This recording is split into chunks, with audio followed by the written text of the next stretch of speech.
Welcome back to our special all-in 4th of July fireworks show as we turn now to the bombshells, get it, of Scott Pruitt, Trump's administrator of the EPA, who is still employed despite being involved in so many scandals. It's hard to keep track of them all.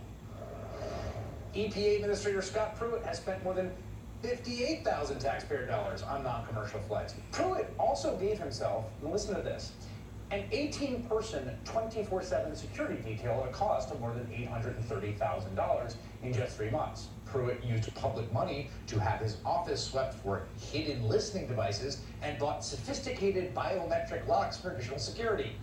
The EPA spent nearly $25,000 to build a soundproof communications booth for Pruitt's office. Pruitt has been routinely flying first class, such as a $1,600 first class seat to fly all the way from Washington, D.C. to New York, the round-trip flight to Italy that cost at least $7,000 in the stupendously opulent business class cabin on Emirates Airline. Last summer, I almost can't believe this is true, but it is, more than $120,000 in public money was spent for Pruitt to take one single trip to Italy. Scott Pruitt took a bribe from the wife of the top energy lobbyist who gave Pruitt a sweetheart deal on a condo. Pruitt's security detail broke down the door of the condo.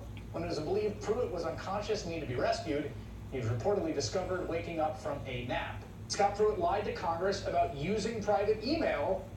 Have I ever heard of that before? Using private email to talk to Big Oil as Oklahoma Attorney General. In another corner of the Pruitt scandal universe is the news that Pruitt bypassed the White House to give big raises to 2 of his favorite aides. You'll remember Scott Pruitt got in hot water over a $50 a night apartment he rented from a lobbyist in D.C. who had business before the EPA. And now we know he once bought a house with a lobbyist. There's another FOIA request and unearthed 12 silver fountain pens and personalized journals that came in at the cost, the low price of $1,560 for the 12 fountain pens. Spending $1,500 for a dozen pens is one thing, but can you go lower?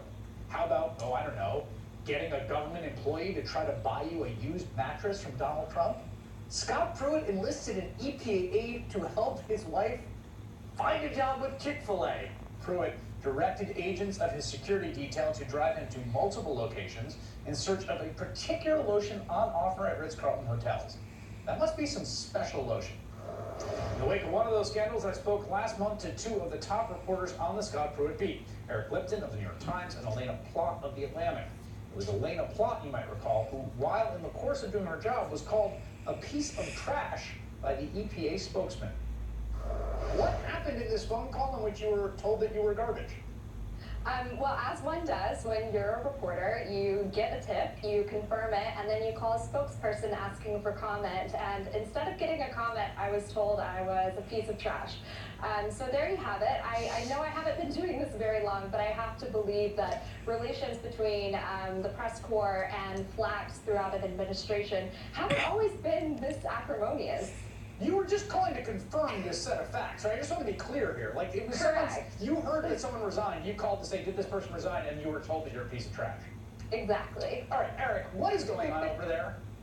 It's just been a series of embarrassing slip-ups by Scott Pruitt. It's been, in the last 5 days, we've done 5 different stories. It turns out the lobbyist was lobbying that rented the condo to him even more than we thought. There's a coal executive who gave him tickets and seats that you had to make $1 million donation to get access to. The bed, the effort to get the used bed, now the resignation of his people, and the Chick-fil-A. That's 5 days worth of stories. It's just, no wonder the press office there feels under siege. But we aren't making these stories up. We're just reporting them. And there has been a bit of a tension between the reporters and the press shop, but we're just trying to do our jobs. I'd actually rather be writing about environmental policy, but Pruitt keeps us focused on his management. Well, Elena, let me ask you this. There is a sense in which we keep having more and more stories. I'm going to just read a partial list here, and Eric mentioned some. There's a sweetheart condo deal from lobbyists, $3 million spent on a massive security detail that's entirely unprecedented, use of security detail for personal trips, first-class travel on the public dime, circumventing the White House to give those huge raises to aides, which were, by the way, tens of thousands of dollars a year. There's the Chick-fil-A franchise request, making an aide who's drawing government salary to do personal tasks, the $43,000 soundproof office phone booth, the $1,500 set of 12 fountain pens, which is sort of a boutique kind of B-side scandal. $5,700 biometric locks on office doors, using flashing lights for his motorcade, the lobbyist-aided trip to Morocco, seats at a college basketball game for a co-lobbyist. Here's my question to you. Is this penetrating in the EPA, or are they all just like, nothing's going to happen to me?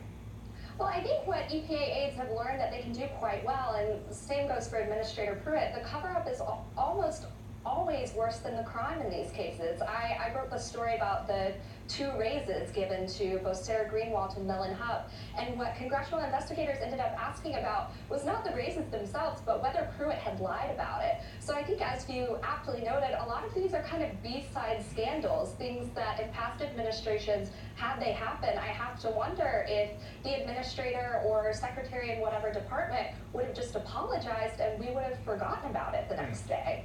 Is there a significance to the 2 individuals that came with him from Oklahoma that were clearly close to him and that received these salary increases of the 2 individuals, Eric, that resigned or quit today? Yeah, I'm hearing directly from some of his closest people that he brought with him from Oklahoma that there's a lot of disappointment and a feeling that they have been, their own careers have partially been sacrificed as a result of their commitment to him, and that they have been hurt by their working with him. And there's a lot of disappointment among the top political people, not only among the career people that have worked, for decades to try to, defend the quality of the environment in the United States, but even as political people, which is the most surprising part of it. Elena, you want to say something? Absolutely. I think what we have to understand too is with Sarah and Mellon gone, that circle of aides that Eric is referencing, those closest to him, is shrinking, smaller and smaller by the day. So you have to wonder either what deluge of stories comes out in the next few days, or at what point Pruitt just decides, I don't have anyone to lean on anymore other than the president, which at this point, honestly, Chris, maybe be enough. Well, that's the way it looks, Eric. I mean, the president going out of his way to praise Pruitt today, and Republican members of Congress sort of making noises a little bit about getting frustrated with this, but nothing major enough to threaten the guy's job as far as I can tell. Yeah, my colleague Lisa Freeman was on the Hill today trying to buttonhole senators. She spoke with approximately 10 of them, and I was actually surprised that the Republicans continue to, for the most part, be reserved in criticism. There were a few that were quite critical, but they were not surprising who they were. So, I mean, really, the only person that matters here is President Trump, and so far, at least, he continues to have the president's support. But it's always obviously very unpredictable as to where these things are going to play out with the president. None of us really know what's going to happen. All right, Eric Lipton and Elena Plott, thanks for both your great reporting and for making some time tonight. Thank you, Chris. Coming up, the interview that helped kick off the month of public outrage that finally forced Trump to back down. That's next.